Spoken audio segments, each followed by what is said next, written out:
নমস্কার বন্ধুরা, রকমারি ভুরিভোজের তরফ থেকে আপনাদের সকলকে স্বাগত জানিয়ে আমি শুরু করছি আজকে নতুন ব্লগ। আজকে ব্লগটা সকাল থেকে শুরু করলাম। তো আজ মকর সংক্রান্তি। আজকে বাইরে একদম পুরো অন্ধকার হয়ে আছে, কোনো রকম রোদ্দুর ওঠেনি আর ভীষণ ঠান্ডা আজকে।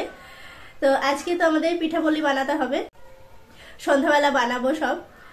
আর অনেকের গতকাল হয়ে গেছে আর আমাদের মধ্যে আজকে বানাতে হয়। তো সবাইকে জানাই শুভ মকর সংক্রান্তি। তো আজকে সারাটা দিন কি করি না করি সবটাই আপনাদের সাথে শেয়ার করব। সঙ্গে থাকুন, পুরো ভিডিওটা দেখতে থাকুন। আশা করি আজকের ভিডিও আপনাদের ভীষণ ভালো লাগবে। আর এখন যাব রান্নাঘরে, সকালের খাবারটা বানিয়ে নিই, তারপর বাকি সব কাজ হবে। আর কালকের জামা কাপড় কেচেছিলাম অনেকগুলো, তো সেগুলো দিতে পারছি না, বাইরে বার করতে পারছি না, কারণ একদম রোদ্দুর নেই বাইরে। তো দেখা যাক রোদ্দুর কখন ওঠে, কখন দিতে পারি। রোদ্দুর না উঠলেও তো দিতে হবে, হাওয়ায় যতটুকু শোকায়। তো সঙ্গে থাকুন, পুরো ভিডিওটা দেখতে থাকুন। চলে এসেছি রান্নাঘরে, বেশ অনেকক্ষণ হয়ে গেল। আর আমার ডাল, ভাত, একটা ভাজা, তো অনেক কিছু হয়ে গেছে। আর এখন একটা দারুণ রান্না করছি। চিংড়ি মাছটা ভেজে তুলে রেখেছি আর এখন আলুটা ভেজে নিচ্ছি। তারপরে যে এদিকে মূলোটা গ্রেট করে রেখেছি, এখানে 4টে মূলো আছে, গ্রেট করে রেখেছি। এই গ্রেট করা মূলোটা আলুর সাথে ভেজে নেব। ভেজে একটু জিরে, একটু আদা বাটা দেব, আর শেষে একটু ধনে পাতা কুচি আর একটু গরম মশলা দেব। এইভাবেই মূলো ঘন্টটা বানাই, বেশ ভালো লাগে খেতে। যারা মূলো খেতে পছন্দ করেন না তাদেরও এটা ভালো লাগবে। আর বাকি রান্না দেখালাম না, কারণ আজকে হচ্ছে ডাল, আলু ফুলকপি, পেঁয়াজ কলি, গাজর ভাজা হচ্ছে, মাছের তেল, বেগুন দিয়ে মাছের তেল হয়েছে, গ্রেট করা মূলোটাও দিয়ে দিয়েছি। এবার আলুর সাথে একটু ভালো করে ভেজে নেব। আর আলুটা ভাজার সময় একটু বাদাম দিয়ে দিয়েছি, আলুর সাথে ভেজে নিয়েছি। আর এখন মূলোটা ভেজে নেব। যেভাবে লাউ ঘন্ট বানানো হয় সেইভাবেই যেভাবে আমরা লাউ ঘন্ট বানাই, তো সেইভাবেই বানাবো মূলো ঘন্টটা। চিংড়ি মাছ দিয়ে মূলো ঘন্টটা হয়ে গেছে, এটা নামিয়ে নেব। আর এই রান্নাটা খেতে কিন্তু অসাধারণ লাগে, তো আপনারাও বাড়িতে ট্রাই করতে পারেন। ফোড়নে দিয়েছিলাম একটা তেজপাতা, একটা শুকনো লঙ্কা, গোটা জিরে, আর শেষে একটু ধনে পাতা, গরম মশলা আর একটু চিনিও দিয়েছিলাম। আর এমনি রান্নাটা একটু ঝাল ঝাল হয়েছে, দারুণ হয়েছে খেতে। চিংড়ি মাছ না থাকলেও অসুবিধা নেই, এর মধ্যে একটু ডালের বড়ি দিয়েও এই রান্নাটা করা যায়। শুনুর স্কুল আজকে ছুটি ছিল, কিন্তু মায়ের স্কুল ছিল আজকে। মা সবে সবে স্কুল থেকে আসলো, এসে যে এখানে বসেছে। এখন যাবে সরামাল আনতে দোকানে। আর সোনা এখানেই ছিল, এখন ও আছে ছাদে খেলা করছে। একা একা শতরঞ্জি পেতে খেলনাগুলো সুন্দর করে সাজিয়েছে। বলছে মাম্মা এটা নিয়ে যাবা না, এখানেই থাকবে, আমি প্রতিদিন এসে বসবো। ঠিক আছে, খেলনাগুলো চেয়ারের পর তুলে রেখে এসেছি। নিয়ে এসেছিল সব সকালবেলা, এখানে ঘুম থেকে উঠেই গিয়ে নিয়ে চলে এসেছে। আমি সকালবেলা চান করেছি, করে আমার চুল শুকাচ্ছে না। আজকে রোদ্দুর নেই না, চুল ভিজা, চুল খোলা রয়েছে, শীত লাগছে, ওই জন্য আরো বেশি। যাও নিয়ে এসো। অন্যদিন রোদ্দুর থাকে, শুকিয়ে যায়, আজকে তার। আর আজকে কি কি পিঠা করবা? কটা ভাজা পিঠে আর কটা সরা চিতই। হ্যাঁ, সরা পিঠে, চিতল পিঠে না, চিতই পিঠে। যাই হোক হবে। তা আজকে আর বেশি কিছু করা হবে না, আবার কিছু খেতে ইচ্ছা করলে আবার অন্যদিন করব, কারণ একদিনে এত কিছু করে ফোড়াই না, শেষ হয় না, সেই জন্য। আর আলপনা দেওয়া আছে, আলপনাও দিতে হবে।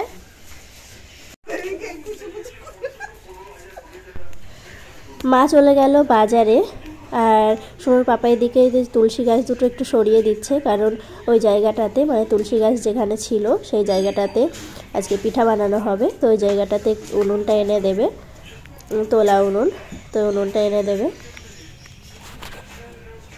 শিগগিরই দেখো, ওটা মনে হচ্ছে খেলনা উনুন নাকি? দেখো তো শোনা, খেলনার উনুন।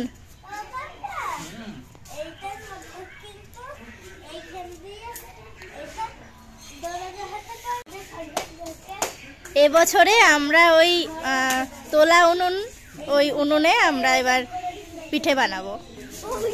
তো এই যে এখানে এনে দিল উঠোনে, মা কটা খড়িও রেখে দিয়েছে। এসো না, ভেঙে যাবে, তুলতে পারবি না, পারবা না,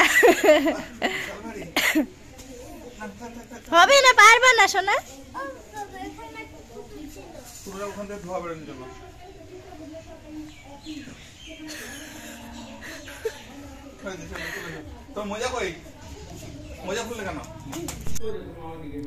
আমি চলে এলাম তুলসী তলায় আলপনা দেওয়ার জন্য, আর এই যে শুরুও করে দিয়েছি। আর এই যে পুশুরে দিয়ে শুরু করলাম। তো মা আবার বলে দিচ্ছে, মানে অন্যবার একটু অন্যরকমভাবে দেওয়া হয়, তো মা বললো যে এবার এইরকমভাবে দিতে। তো যেমন যেমন বলেছে সেইভাবে দিচ্ছি আলপনাটা। আরও বাকি অনেক কিছু আঁকা বাকি আছে, তো সেগুলো এক এক করে আঁকতে হবে।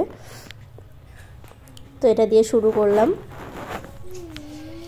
বাড়িতে কারেন্ট নেই, অনেকক্ষণ হয়ে গেল, আর মাম্মাম এদিকে আলপনা দিচ্ছে এমার্জেন্সি লাইটগুলো জ্বেলে। তো অনেকক্ষণ থেকে বায়না করছে আমি আলপনা দেব, আমি আলপনা দেব। তো আমার আলপনা দেওয়া শেষ হলো, আর ও এখন শুরু করলো। মাঝখানে, উঠোনের মাঝখানে একটা ফুল আঁকছে। তো বলেছে একটু ফুল আঁকতে, কারণ ও ঠানু সিঁদুর তারপর একটু ফুল টুল দেবে, সেই জন্য এখানে ফুল আঁকছে।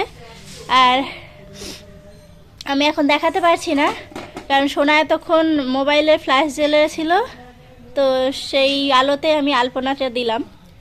তো সেইভাবে দেওয়া হয়নি এবার, অন্ধকারের মধ্যে। আর মা সেই পিঠা বানাবে উঠোনে, আমি দেখিয়েছিলাম উনুন আনাটা, তো এখন ওই জন্য কারেন্ট নেই, শুরু করতে পারছে না। সন্ধ্যা দিল সবে সবে।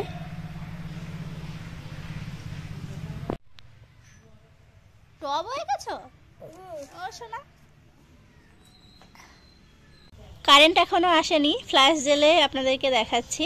এই যে এখানে কিছু নিত্য প্রয়োজনীয় জিনিস, হাঁড়ি কড়াই, দা, কাস্তে, খুন্তি, হাতা, গ্লাস, বাটি, এসব। আর এই যে সারাশি, গোলা, আর পুশুরে সাইড একটা ঘর। এর থেকে বেশি এখানে আর ধরলো না। এই জায়গাটাই মা বলল যে এবার আলপনাটা দিতে।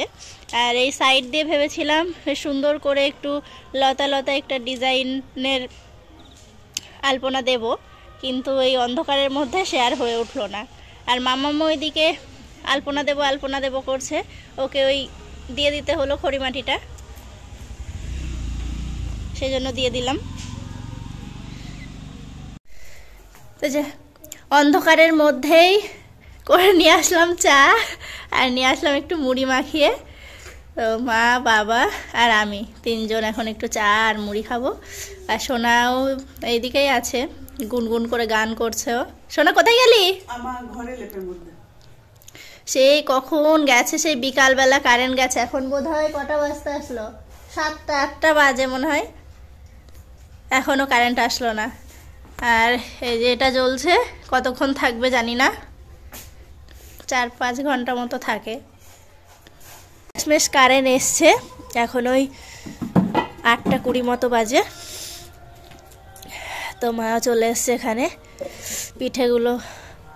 পিঠে বানাতে। তো মা এদিকে সরা পিঠা বানাচ্ছে, আর আমি এখন ঘরে আদোসা পিঠাগুলো বানিয়ে নেব, কারণ ঠান্ডায় না হলে অনেকক্ষণ থাকতে হবে এখানে। তো মা বাইরে সরা পিঠে করছে, আর আমি ঘরে আদোসাগুলো বানিয়ে নিচ্ছি।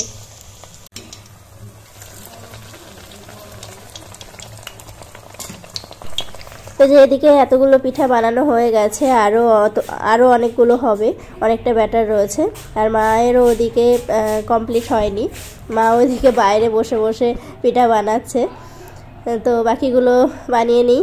আর আজকের ভিডিও এখানে শেষ করছি, আবার দেখা হবে অন্য কোনো ভালো ভিডিওর সাথে। আর আপনারা সবাই ভালো থাকবেন, সুস্থ থাকবেন এবং সাবধানে থাকবেন।